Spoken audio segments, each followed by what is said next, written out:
আকাশে মেঘ করেছে। বাবা কোথায় গেছে মা? বাবা এখনই আসবে, তুই খা। বাবা কই? এই যে আসতেছে, দেখ। বৃষ্টি নেমেছিল, তুমি আস্তে আস্তে বৃষ্টি চলে গেল, জাগ্গে খেয়ে নাও। জানু, রোহানের বাপ রোহান শুধু ইদানিং মাছ ভাজা খায়।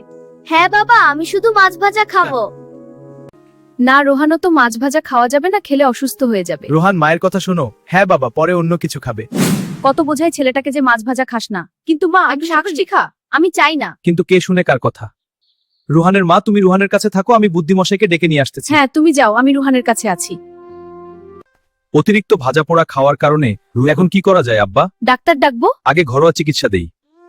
রোহানকে বাঁচানোর একটাই উপায় আছে। কি উপায়? আমার ছেলে রোহান। আমাকে বিশ্বাস করতে হবে, আমরা করব। এলাকার শেষ প্রান্তে গভীর জঙ্গলে এক পরী থাকে। সেই পরী রোহানকে বাঁচাতে পারে। হ্যাঁ, সেই একমাত্র ভরসা। বুদ্ধিমশাই কথা অনুযায়ী এটাই সেই জঙ্গল, কিন্তু কি ঘুটঘুটে অন্ধকার।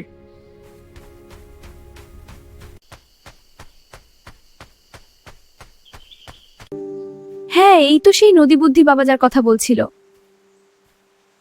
পরি, তুমি কোথায়? আমি অনেক বিপদে পড়ে তোমার কাছে এসেছি, দেখা দাও প্লিজ।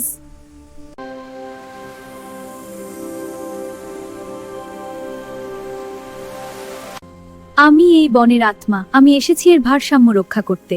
তোমার সাহায্য দরকার। আমি জানি তুমি তোমার ছেলে অসুস্থতার জন্য এসেছো। এই নাওয়ে হলো জাদুকরি সোনার আপেল, এটা খেলে তোমার ছেলে সুস্থ হয়ে যাবে। ধন্যবাদ মা। হ্যাঁ, আমি এখনই যাচ্ছি।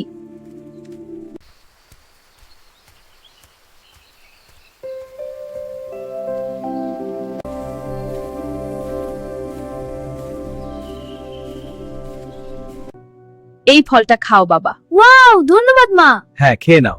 ভালো লাগছে? হ্যাঁ, খুব।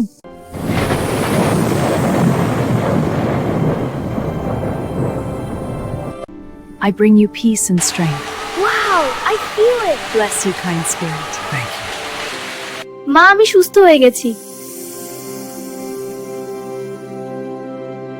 সুস্থ থাকতে হলে ফলমূল খেয়ে ভাজা পোড়া এড়িয়ে চলো।